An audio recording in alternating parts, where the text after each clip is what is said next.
Hey everyone, welcome back to the channel. Today, we're tackling a super practical topic: how to transfer USDC from Gemini to Coinbase in 2025. If you're into crypto, you know that moving assets between exchanges is a key skill, and with the latest updates, it's easier than ever. Whether you're diversifying your portfolio or just switching platforms, this step-by-step guide will have you sorted in no time. Let's dive right in. First things first, make sure you have everything set up. You'll need active accounts on both Gemini and Coinbase, with some USDC in your Gemini wallet. Also, double-check that you've enabled two-factor authentication on both for extra security. It's 2025, after all, and we can't be too careful with our digital assets.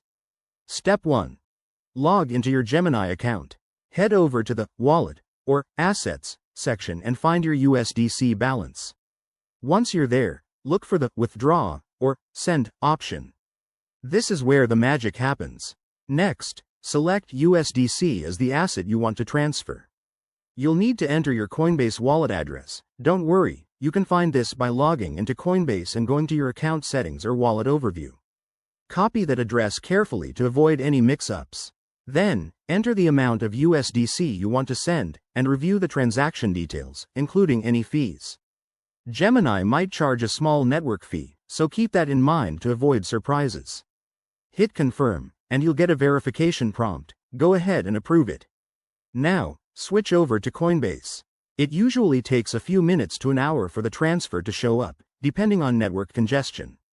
Once it arrives, you'll see your USDC balance updated.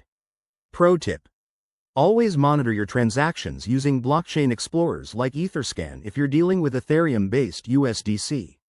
One common issue is entering the wrong address, so triple check that. Also, remember that crypto transfers are irreversible, so stay vigilant. And there you have it. Your USDC is now safely on Coinbase. If you run into any hiccups, both platforms have helpful support resources. Thanks for watching. If this helped, hit that like button and subscribe for more crypto tips. See you in the next video.